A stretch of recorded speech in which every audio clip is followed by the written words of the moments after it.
very proud to have Danah Boyd here today. She is at Microsoft Research right now and the Berkman Center via Berkeley, MIT, and Brown. And she does a lot of work in social media, especially as it relates to people of younger generations. And what's fantastic getting her here is she will be doing the opening keynote at South by Southwest this year, and she is also generously donating the honorarium that we generally give to speakers to students that will be doing research into social media. And so I give you Danah Boyd. Hi. Thank you for coming out. Does that sound okay? All right. It's a little echoey, huh? If you wanna. So I want to start by actually giving you some sense of who I am and why I'm talking to you. Because as I talk about social media, part of it is to put it into context. And to start out that way is to think that I started out as a computer scientist. I went to Brown University, actually originally to study math, and then I started doing computer science. And so I came into this anthropology thing sort of in a really twisted kind of way. What happened is I got obsessed with computer graphics. And I started visualizing social behavior because for the first time ever, I was able to get access to data. And I was like, oh, this is really cool. I have massive network data. I can visualize it. And then I realized while I was at MIT that I actually liked the people behind the data a lot better than I liked the visualizing of the data itself. And so I've become an anthropologist in a way to actually be able to make sense of everyday behavior, but with a mindset and an understanding of what goes on with technology, how technology is built, how we understand the design and deployment of technology, and how we can actually think of it as a part of a broader ecosystem. And so the talk I'm going to give you today is very much about some work that I've been doing as part of my dissertation. So it's work, for the most part, over the last 5 years. And what I was doing is I decided, I guess maybe I'll even back up and say I was studying social network sites because I was studying social networks. And so I was studying Friendster, which was one of the earliest of the major social network sites. When I decided I was going to change directions entirely, and I was going to just look at what teenagers were doing with technology. And this was for my own personal reasons of wanting to go back and to think about how teenagers use technology. I started out getting online when I was 13, and for me, I think of the internet as my saving grace, the thing that allowed me to get out of my rural community and realize that there was a very large world beyond that. So I decided I was going to study teenagers and go back and look at how things had changed in the 10 years since I had sort of come about doing this.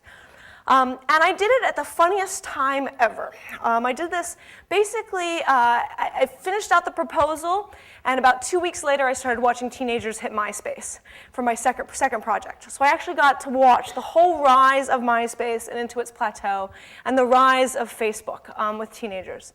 And so what I did was, as an ethnographer, my goal was to actually really understand the culture, the everyday culture of American teens, the lives that they led, and the diversity of what was going on. And to do this, I actually moved from a couple of different directions. One was that I did a lot of in-person interviewing. And I actually drove around the United States, spent a lot of time in a car and in planes and in different communities of all sorts, talking to teens, talking to American teens about what they were doing and how technology fit into their lives, talking to their parents, talking to their teachers, talking to their communities. And then I spent a lot of time also looking online at what was going on. So I captured 10,000 teenage MySpace profiles in order to look at what kind of content was actually produced in all of it. So what I'm going to talk about is coming out of that kind of environment. But I'm going to back up, and I'm going to begin by giving you a framework for understanding social network sites. Is there anyone in the room who's not on Facebook or MySpace or some other site? Okay, but you know what it is, right? It's okay. Conceptually, at least, you have a basic idea of what these sites are. But I'm going to give you a way of mapping them and modeling them so that you can see the different kinds of practices that unfold. To begin, social network sites have a whole variety of common frames to them. The first of which is that most social network sites start with a profile, right? And a profile is a really interesting thing because we take for granted a lot of things in physical spaces. For example, when you woke up this morning, you had a body. It was very, very convenient of you, right? And you may have decided to shower it, and if you didn't, don't tell anybody. And you decided to dress yourself. And you may have pulled out the clothes at the top of the pile or something, hopefully, that was clean. But what you've chosen in terms of your clothing, how you style your hair or don't style your hair, all of this says something about who you are, right? And it conveys a message. It conveys something about you. and you interact with your body in physical spaces as a part of everyday interactions. Well, when you go online, by default, you are an IP address. And except for the geeky in the world, an IP address is not that meaningful. And so what becomes really difficult is how do you actually create some sort of presence online? And that presence is the digital profile, right? So this is where you write yourself into being. You create a digital essence of self, for which you can do a whole variety of things. Now, the funny thing about social network site profiles is that they were designed originally to be about dating. So they asked you a whole series of questions, assuming that you were there to meet other people. How old are you? What is your sex? Who are you looking to meet? Where are you located? What are your interests about me? All of this comes out of the dating format of it all. And so what was really interesting to me is that teenagers knew this. They saw it. They filled in information, but they often filled in inaccurate information, right? And so I can guarantee you that she is not 95 and she is not from Christmas Island. But like many of her peers, she's put in a whole variety of inaccurate information. Of course, the question is why. Most parents are like, kids lie these days. Bad, bad, bad, bad kids, right? And what you find over and over again is that parents taught kids to lie for a whole variety of reasons, starting with the fact that it would be safe to do so, right? And so usually when you see kids who say that they're 95 or older, often it's because they're trying to actually make themselves invisible to search. Being over 18 makes you invisible to other things. 69 is just funny, right? Mind you, MySpace no longer allows you to say that you're 69, which I feel really bad for the elderly amongst us who have started getting on the sites, because it's now like an illegitimate age, because nobody who was actually saying they were 69 arguably was a senior. All right, so why? Why is she putting up this infraction? Part of it doesn't matter. She's not looking to meet people. She's certainly looking to meet other 95-year-olds. She knows everybody from her, Christmas Island, which, by the way, is a country, an island of 1,500 people, where I can guarantee you she's not from. Most of her friends are from New Jersey. But the thing is it allows her to actually say something, to the system while she's actually engaging with her friends. Interestingly, teenagers never lie about their birth date, because to be told happy birthday on the wrong day is socially embarrassing, but to be said the wrong year is different. For those who are on MySpace, you would know that you could copy and paste code and put it into the forums. Why? Because the people who designed MySpace never thought people would do that. So they never thought to write scripts to adjust for the fact that people would write HTML, JavaScript, CSS, etc. into the forums. The first person to do this actually used very basic HTML code. It was bold tags, it was italics, it was a teenager. And MySpace actually caught it within 24 hours. But they made a very interesting decision. They decided not to block it. They decided to see what would happen, what would unfold. And what evolved was a reincarnation of the blink tag, right? So we saw a whole rise of copy-paste culture, which gave this colorfulness to MySpace. But it was never part of the design of the site. One of the powers of these social media sites is this constant dance between the users and the creators, trying to come up with an idea of what the norms are. Conceptually, one of the ways that we can actually place this practice is something that we've understood for a long time as bedroom culture. Bedroom culture is about using the bedroom to display all sorts of issues of identity, to use all sorts of media, right? Taking photos of celebrities, et cetera, and putting it into the bedroom. This is the kind of practice that we see playing out online. All right, second core feature. The second core feature of social network sites is the friend, right? And for anybody who's been on these sites, you know that friends are not the same as friends, right? In other words, these are not necessarily your closest and dearest, your best friends, the people you would invite to your home, the people you want to spend time with. These are the people that you want to connect with for all sorts of reasons, including the people you know intimately and the people who you don't want to say no to because it would be socially rude. Right? So there's this interesting dynamic that unfolds about how to actually negotiate social appropriateness, how to actually engage in a way where you can delicately work through the fact that you don't really like this person, but you don't want to tell them that you don't like them. As a result, what you see is that there's three common patterns in social network sites about how many friends people have. People will have somewhere in the order of, mind you, active users. People will have in the orders of 30 or 40. These are the people who are using it for just their most intimate and closest friends. Interestingly, of active users, this pattern has sort of faded. There's the dominant practice of basically having a couple of hundred people. Everybody you met in school so far at Olin, everybody that you went to high school with, everybody that you met at a summer camp or this place or that place when you traveled. This is actually the dominant practice, especially with teenagers. Then there are collectors, right? Collectors want to have as many friends as possible. Primarily, this is politicians and celebrities, or anybody who wants to be a celebrity. The exception to this is teenage boys who think it's really funny to collect as many hot girls as possible, right? Collecting became a pretty common practice in it. But collecting is really funny because it became where you saw the challenge of what it means to be friends. Of course, the friending practice created all sorts of social drama, and we saw this especially with MySpace at the beginning of it because of a feature called Top 8. This is where not only did you list who your friends were, but you listed your best and bestest friends in order, right? And you had to do so very publicly. What I found interesting was that on Facebook, the moment that they made the ability to build apps available to the public at large, a group of college students decided that they would re-implement Top 8 for Facebook. Right? So this kind of hierarchy and social drama became reinforced in that space as well.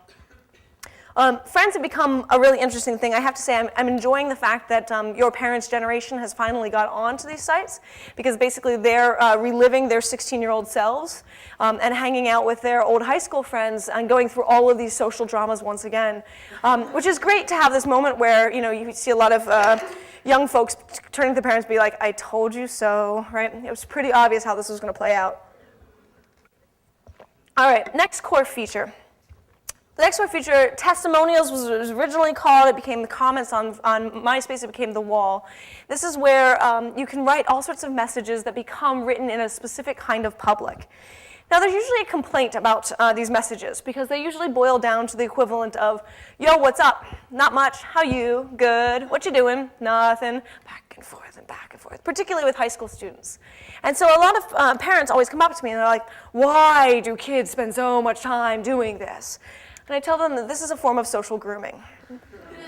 This is a way of reaching out and being like, I like you too, we're friends, back and forth and back and forth. And then, of course, we can joke about it in the online environment, but we actually do this all the time in our everyday practices. We go up to somebody and say, what's going on? Nothing. And you have these sort of lightweight, casual encounters, right?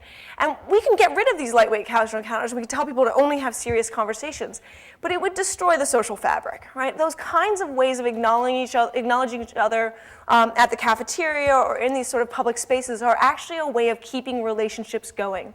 So it's not about the long-term meaning of the actual content back and forth as much as the feeling that there is a sense that you go back and forth in conversation. And so part of it is that this content isn't really meant for search. This content isn't really meant for anybody outside of the group in which it's being part of because it has meaning as a part of living conversation. All right, another core feature that we see of this is the status updates or the mood updates or this ability to basically announce what you've had for breakfast to everybody else in the world around you. This is another thing that we see a lot of complaints about, and the press love to take up the breakfast example. But actually, this provides a sense of peripheral awareness. And it's another thing that we take for granted in physical spaces, which is the idea of what's going on in the world around us. When you sit in your cafeteria and you have your breakfast, you actually have a sense of what people around you are eating. It's not about the details of what they're eating, but the sense that you're being part of a set of shared rituals. And so what we see with the status updates is that sense of sharedness, the sense of being peripherally aware to the world around you, of your peers, your friends from high school, your friends more generally, that you know that they're part of your world, right? And this sense of peripheral awareness becomes really critical in a lot of social media. The goal is not actually to consume every single one of these status updates, but to have a sense of what's going on, to comment when it's appropriate, now that this has been turned into the wall, etc. It's also a way in which you can actually change the rules of attention, right? How do you actually pay attention to people? And in physical spaces, we actually have a lot of peripheral attention that we forget, and we don't think of how to build it into the system. So technology has created this environment where we only think of giving directed attention to somebody that we're paying attention to at that moment. And so a lot of these technological moves are to say, how do we get peripheral awareness, peripheral attention back into the system? Another big element that I've been spending a lot of time lately on is Twitter. And Twitter's a really, really funny one in all of this because, there's this back and forth about how, is Twitter a conversational space or is it a space of serious information updates? And that's pretty conflicted. I've actually been spending some time looking at the teenagers who use Twitter. It's fascinating to note that this is not mainstream amongst teenagers at all. Not to say that it's mainstream amongst adults, because it's really not. It's very geeky and very sort of news professional, social media expert type in that way. But celebrities have actually changed a lot of the rules here. And so celebrities are start of how we're seeing a lot of inflections in what's going on in Twitter, and particularly for teenagers. So, I know that she deleted her account, but she's actually a really good example of this. Somebody who came out and lived her life in public, or one aspect of her life, in order to give people a sense that she was part of the community. Now, of course, Miley Cyrus is actually even a better example now that she has deleted her Twitter account, because for those who didn't get to see her major dramatic blow up, she deleted her account, and she got her closest and dearest friends to help her make a video explaining why she deleted her account, because she needed a private life. So she made a video about how she needed a private life and put it up on YouTube, right? Which is really sort of funny to think about as a cultural move. But what we're seeing for Twitter is that this whole group of young people who really want to engage with celebs or be a part of celeb culture have started really getting onto the site. And this is particularly true for those who are fascinated and obsessed with teen starlets. So if you know way too much about the Jonas Brothers or Demi Lovato, this is the place for you. But it's not necessarily mainstream. So looking at all of these different practices, one of the big core questions that I came back to is, what's going on with the teenage engagement? Why? Why are people spending so much time there? And the first big way of thinking about it is because it becomes necessary to be a part of the social world, right? You can actually, you don't have to participate on these sites. You can have friends without being a participant at all. That's no big deal. But if you want to be aware of what's going on always around you, part of it is to figure out where you can be to hear everything that's going on around you. And so social media has become this space where people come to keep up with the Joneses, to pay attention to what updates are happening, to see the world happening before them, and to feel like they're part of a community and belonging. And for teens who are particularly concerned about status and popularity, this has become absolutely essential to participate. Of course, what they're doing there is actually just lightweight hanging out. It's gossiping, it's flirting, it's joking around, right? These are the things that you got to see yourself or your classmates participate in all the time. It makes sense to you. It's amazing how much it doesn't make sense to your parents. Of course, one of the complaints is, well, why don't kids hang out in person? And I found this quote become really salient over and over again in communities I went to in the US. My mom doesn't let me out of the house very often, so all I do is sit on MySpace. And I thought it was really interesting because there's actually a big shift that has happened in the United States in the last 25 years. And it's a shift about mobility. It's the ability to go get out and be wherever you want. There's some, I failed to bring the image of it, but there's a great study that was done in the UK by the Royal Society for the Protection of Birds, run by a man named William Byrd. He was clearly the right person for the job. And he was really interested in how mobility had changed across generations. And so he did a bunch of interviews about how far kids at the age of 8 could walk from their home across 4 different generations. And the great-grandfathers can walk here, and the grandfathers can walk here, and then the father can walk here, and the kid's not allowed to leave their yard. And this is a pattern that they saw over and over again in the UK. Similar studies have been done in the US to try to map this kind of mobility. And so what we see is actually that your generation has had less mobility and less ability to move around and go out than ever before. And for a variety of different reasons. One is a whole culture of fear, right? The idea that if you were out in your community, you'd be abducted, and therefore it would be absolutely dangerous to go out. One is a lack of transportation.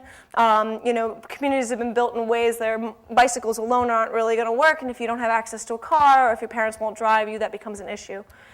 In wealthier communities, it's been about very structured lives, going from 7 a.m. till 10 p.m. in activity to activity to activity to activity. For all of these different reasons, young people were constantly pushing back and being like, I want a place to hang out with my friends. And so social media became that across the US, and particularly for communities where people felt really disconnected. Of course, teenagers, as you know, want to hang out in person. It's not like the computer is the only thing, and that if you could only talk to the computer, you'd rather talk to the computer and no one else. And so this was another thing I kept pushing back at. Of course, what this means for public life is a real interesting shift, right? And this quote I think is really beautiful, right? My mother uses the excuse about the internet being public when she defends herself at looking at my content, but a girl needs her privacy. The idea that the online space is not inherently public, and there's this constant tension between what is public and what is not. We'll come back to that. And the idea that what you see is that young people have created a culture of their own. And one of the reasons why a lot of the social media became so terrifying was because your generation just made it your home and it didn't apologize for it in any which way, which was a really powerful shift in all of it. Wow, the picture there does not come up well. All right, so how do I conceptualize this? And this is one of the things, as an ethnographer, my goal is to take these practices, most of which feel very obvious to you, which is why we won't spend too much time on them, and put them into some sort of conceptual frame. And one of the ways that I think about this is actually the structure of networked publics. There's a whole set of theories around what constitutes a public and how we think about multiplicities of publics. And what I'm arguing is that the network technologies are actually reshaping how we think about publics and how we think about public life. And that there are specific kinds of shifts that are happening.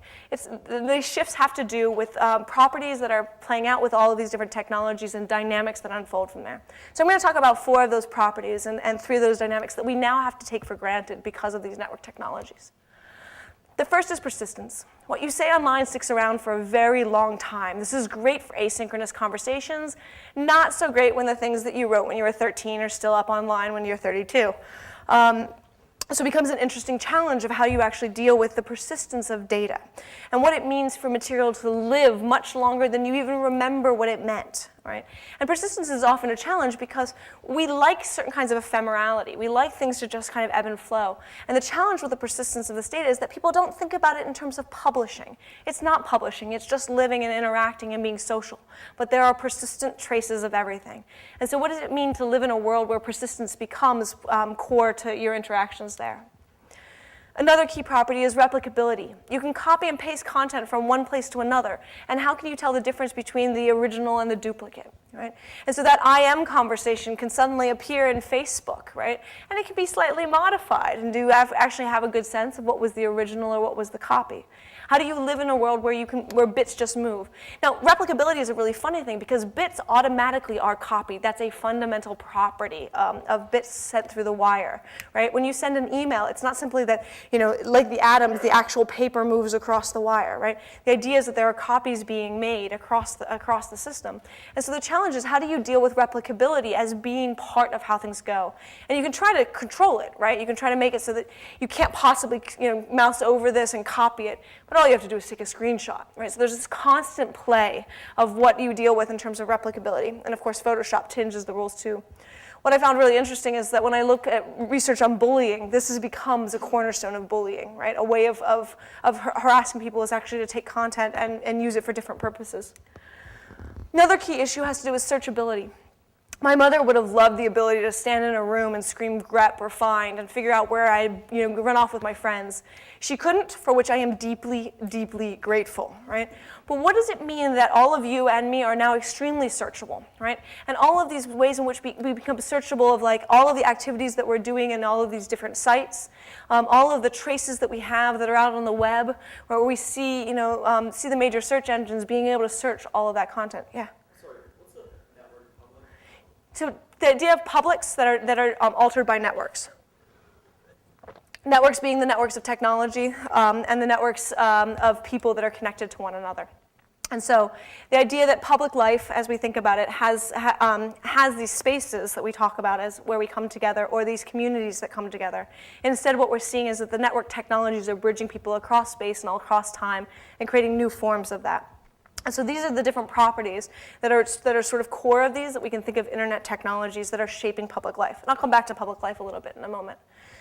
So with searchability, the key is that you're not just searchable by anybody, but you are searchable by people who hold power over you, the people who are looking for you, your parent, the teacher, the boss, the future employer. These are the people that are searching for you. And also the systems who want to search for you in aggregate, right? All students that are of this age that we can therefore market to. How do we deal with an environment where searchability is part of the process, and where when we have these traces or persistent data, we become part of the searchability? Another key element has to do with scalability. And scalability is a really funny feature because we assume that things can be automatically scaled, right? If you put it on the internet, it will be read by millions and millions of people. The average blog is read by 6 people, right? And if you think about the boing boings of the world, that means the vast majority of blogs are read by 0 people, right? Most blogs don't actually reach that many people. And the things that go online don't automatically scale just because the technology can allow it to scale. The things that scale have to have certain kinds of features and dynamics to them, and the things that scale are often the most humiliating or embarrassing, sexual, gross, or otherwise the things you least want to scale, right? So a boy with a lightsaber who puts a video together of himself, right, and a couple of kids from his school find it and throw it across the web, this thing scales, right? It's humiliating. Mind you, he is still in therapy. But the thing that the politician desperately wants to get out, to the message that they want to get out, they often fall flat. So the challenge of scalability is that how do you deal with a world where what scales is the things that you least want to scale, and how do you deal with that? So what are the dynamics we have to deal with when we think about public life with technology as part of the story? One of them has to do with invisible audiences, right? And this is something that we've understood in certain professional realms but becomes part of everyday life. What I mean by this is that I can sit here, and we're at Olin College, you are really interested in engineering, you're of a certain age, have a familiarity with this.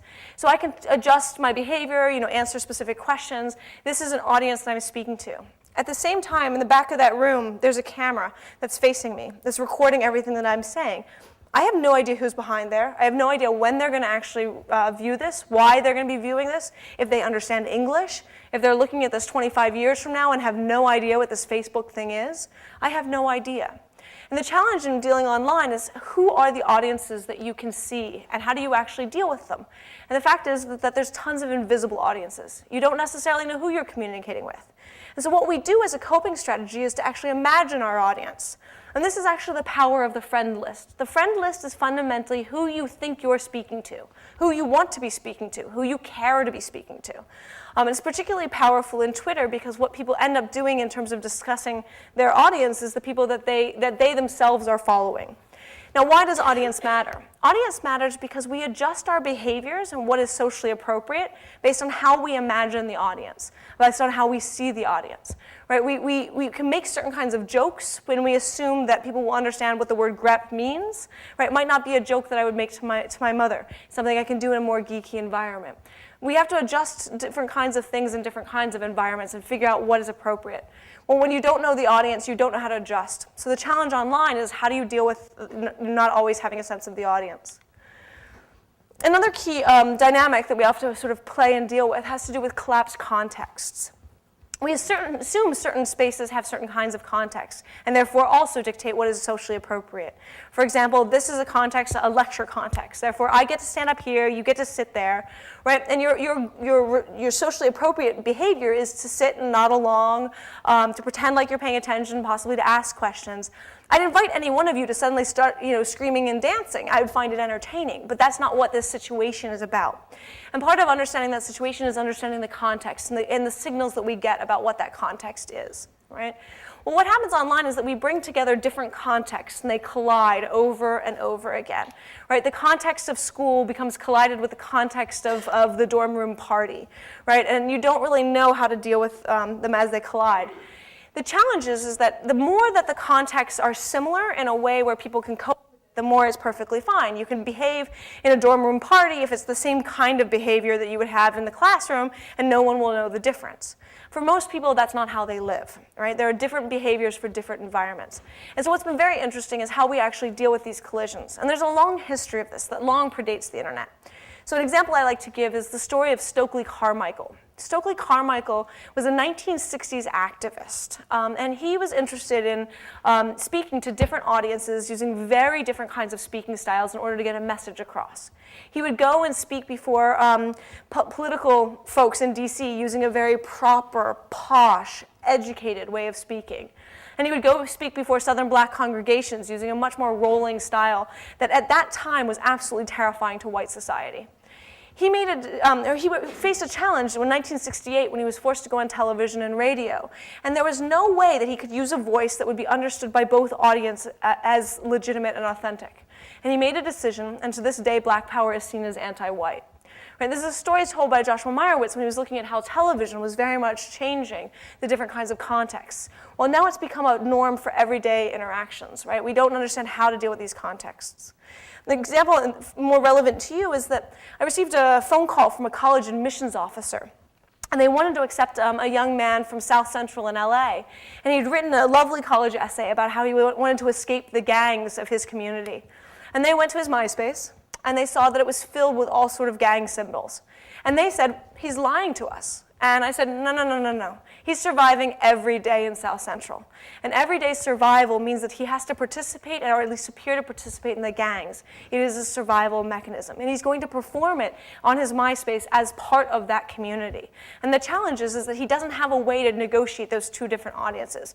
None of his classmates want to hear that he's applying to an Ivy League school, right? That is not considered socially appropriate. So we run into these challenges over and over again. The interesting thing is that when we deal with collapsed contexts in physical spaces, we actually usually have heavy social scripts, ways of telling people how to behave.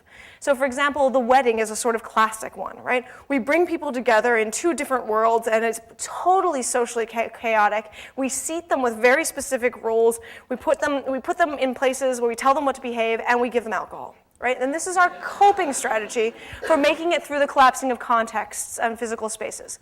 There's not really alcohol online. And so the challenge is, how do you actually cope with these different kinds of collapsed contexts? Another key element of this has to do with the blurring of public and private. Now, publics and public spaces are understood to be, the people at large, the ability to interact with strangers and people that are like us, et cetera, et cetera. Publics were never imagined to be all people across all space and all time. And nobody actually knows how to behave across that kind of dynamic. At the same time, there's always been a sense that even when you are in places that are public, you can have private interactions.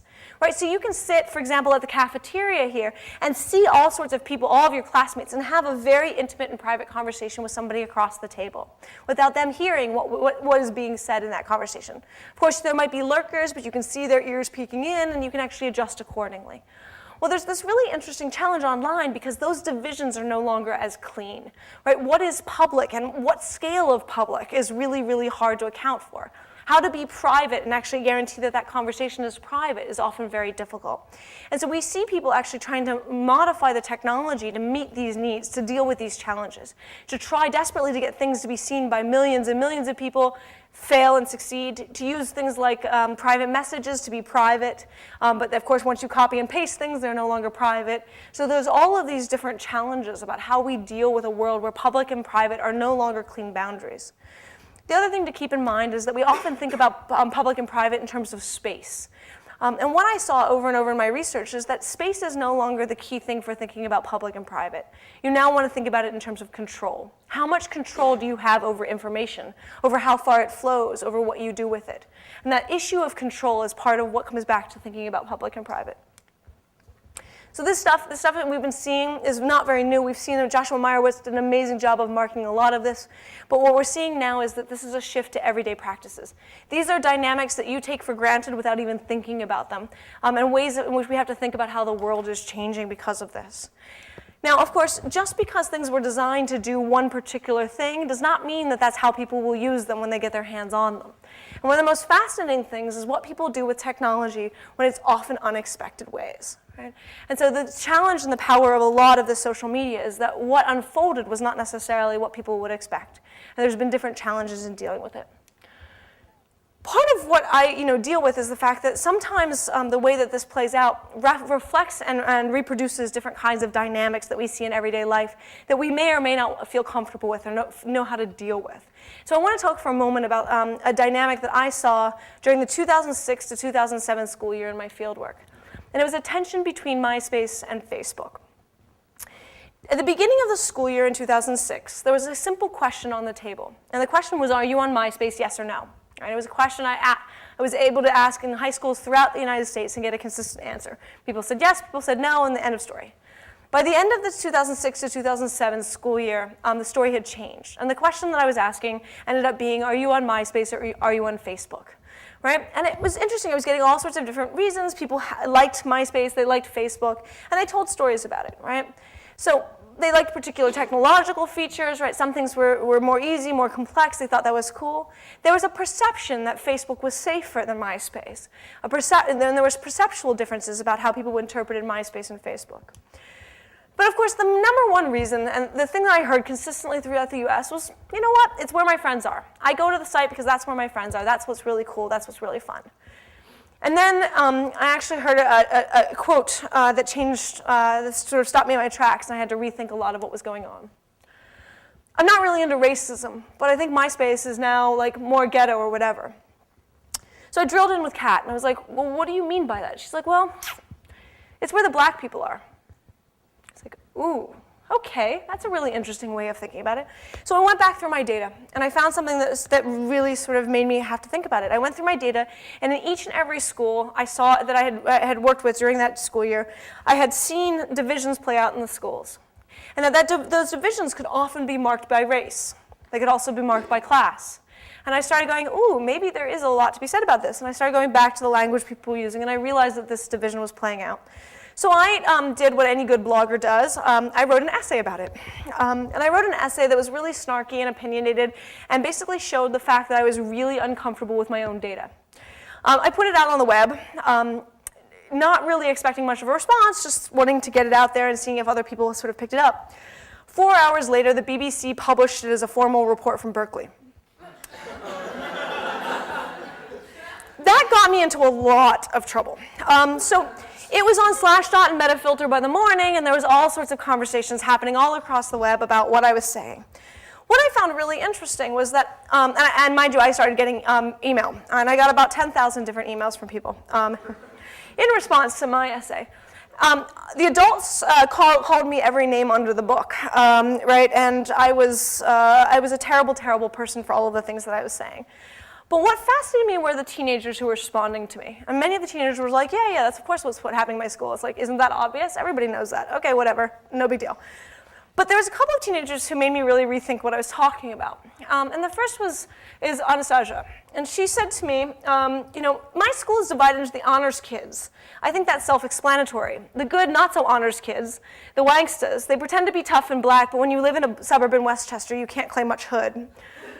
The Latinos and Hispanics, they tend to band together even though they could fit into any other group. And the emo kids, whose lives are always filled with woe, right? Okay. We were all in our MySpace with our social networks when Facebook opened its door to high schoolers. And guess who moved and guess who stayed behind? Right? And what she pointed out to me as she was continuing on is that you need to think about movement. It's not just a matter of like kids making particular choices about one place or another, but that there was a whole group of kids in her school and elsewhere that had moved from MySpace to Facebook. And I was like, oh, that's really interesting. Okay, I'll think about that. So then across the country, I got an email from Craig. The higher castes of school moved to Facebook. It was more cultured and less cheesy. The lower class were usually content to stick to MySpace. Any high school student who has a Facebook will tell you that MySpace users are more likely to be barely educated and obnoxious. Like pizza's more cultured than Starbucks, and jazz is more cultured than bubblegum pop, and like Macs are more cultured than PCs. Facebook is of a cooler caliber than MySpace, right? So what are these sentiments? What these sentiments are, in many ways, is about marking different kinds of differences between the two sites through cultural language that actually references a whole set of class and race and cultural histories in the US about what is considered fashionable and desirable and what is important or not. And I started looking back at all of this different stuff, and I found that there was a really interesting set of patterns that had happened. Right? The aesthetic languages become really salient to me. So, for example, I would have teens tell me that MySpace was you know, beautiful and bling and really, really cool and really colorful and creative. And then other teens who would use the exact same markers of aesthetics, there's exact same visual dynamics to talk about it as gaudy and glitzy and annoying and overwhelming. Right? The same thing would operate with Facebook. Right? Facebook was either elegant and minimalist and beautiful, simple, or it was boring and like there's nothing to do and there's no there to the visual images. Now that actually has a long history in aesthetic literature, which is that we have a tendency in wealthier communities, in higher class communities, to value things that are minimalistic, right? Whereas lower class culture has always valued things that were more expressive. Why? Because the ability to possess the things that make it more expressive are often seen as harder. So a good example of this comes from the history of makeup. Makeup used to be extremely expensive to acquire. Only the wealthiest of communities could acquire makeup. And so women would actually go and paint their faces, as would men, very colorfully to point out that they could afford makeup. Well, makeup changed and people could afford makeup. So what ended up happening was an interesting inversion. Makeup went from being something that you would use very subtly if you were coming from if you wanted to mark yourself in certain kinds of higher class modes, and it was much more dominant from working class communities to really color yourself with tons of makeup. Right? And we see these moves happening over and over again. And what was really interesting to me is that teens throughout the US had actually been marking these differences about Facebook and MySpace. And that became really clear. The other thing that became very clear with this movement is that I should actually look at that language around safety. And so I did.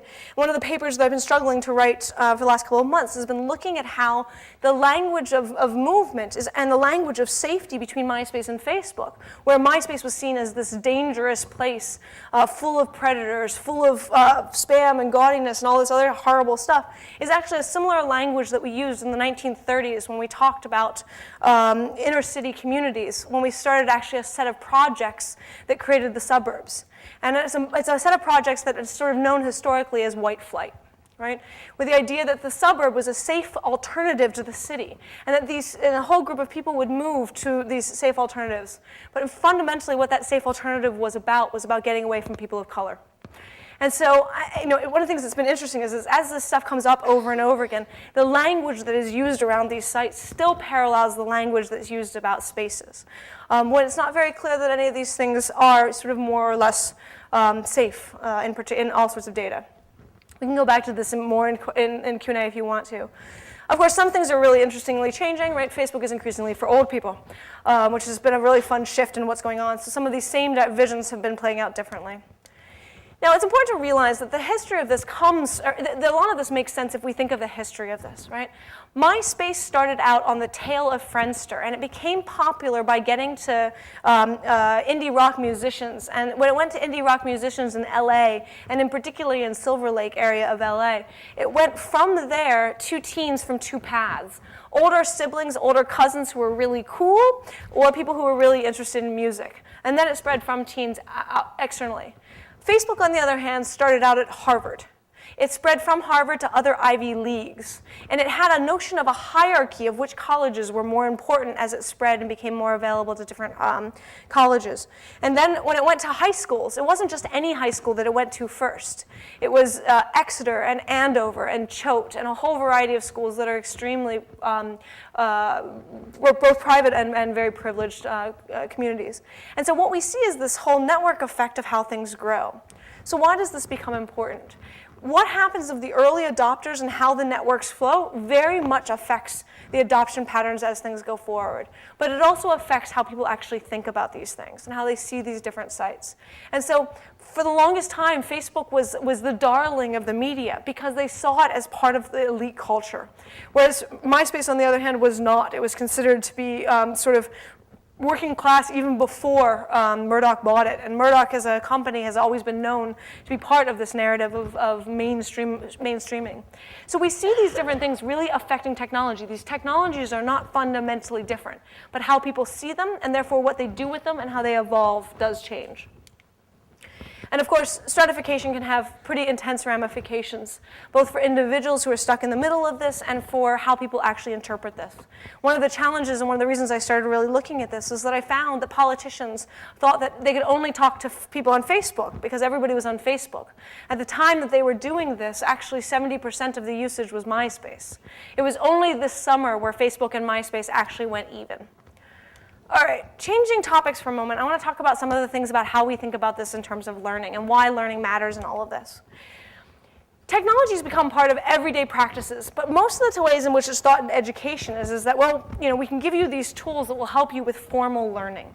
And one of the things that interests me is that there's a lot of other kinds of learning going on. There's a lot of social learning, things that we often don't take for granted as critical learning skills, but become really powerful in all of this.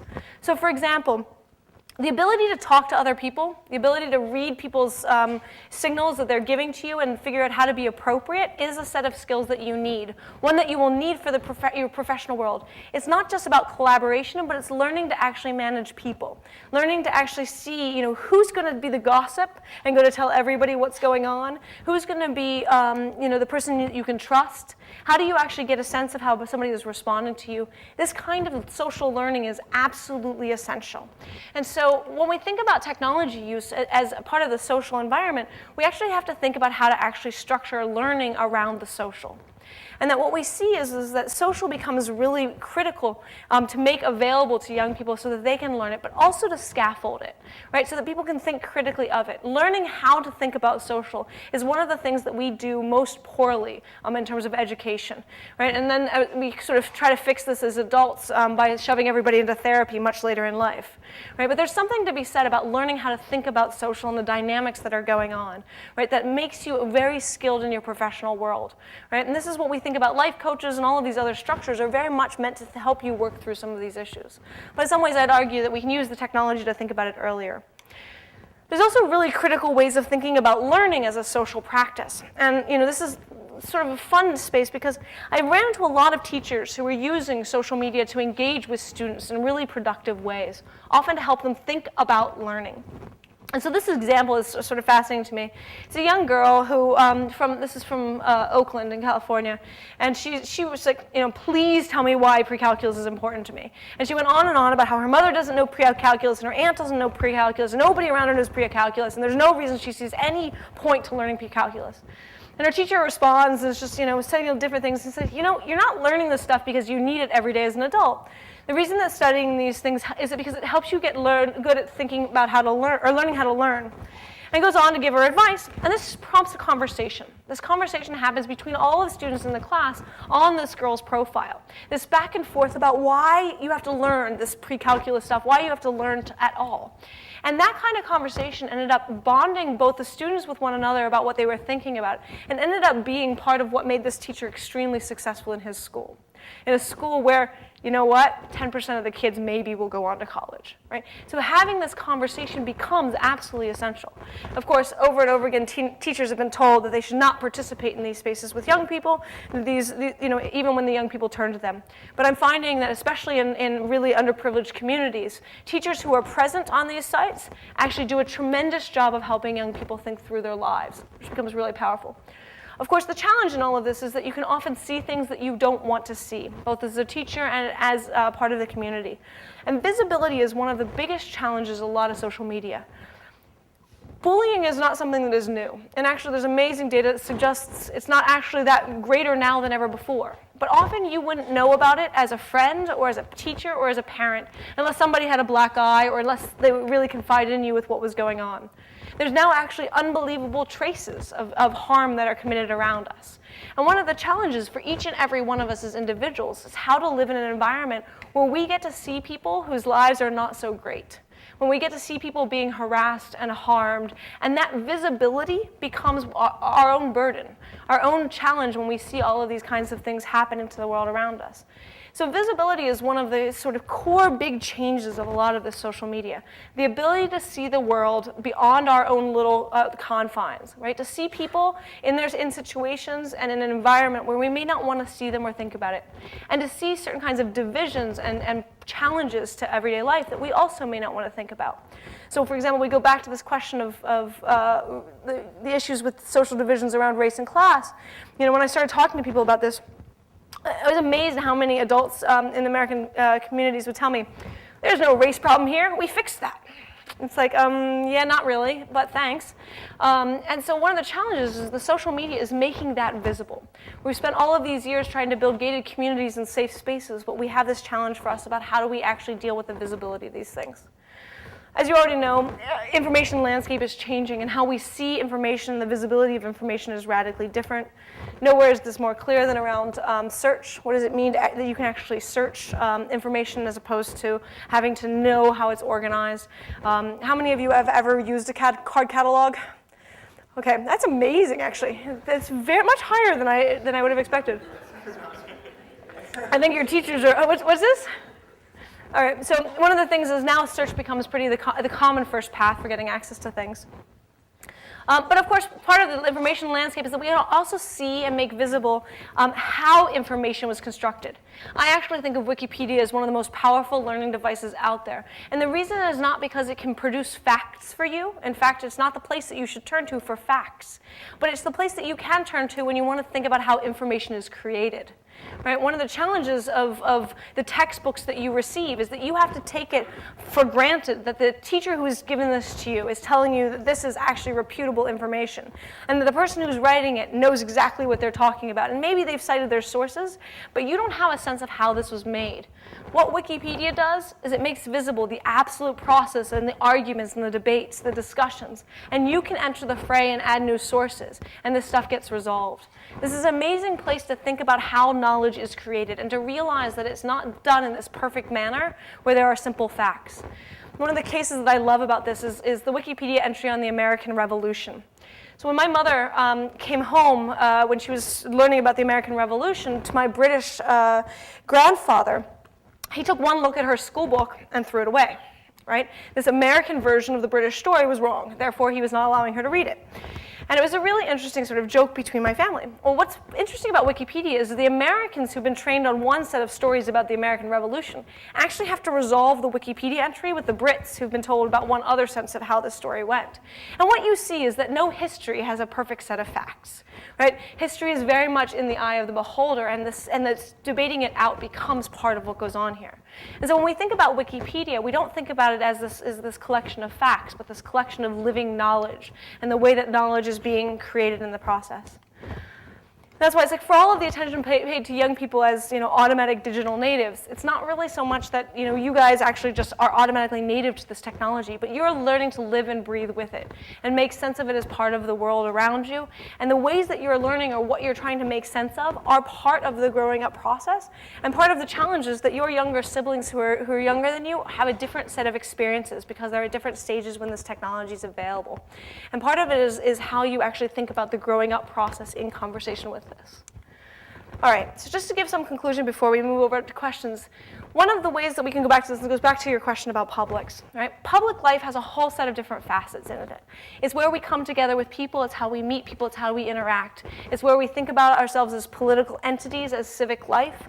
It's where we think about ourselves as a democracy. But it's also where we think about the large productions of activities that we're doing, the kinds of public good activities. What does it mean that we're being brought together for information projects, coming together as a public at a college, all of these different incarnations.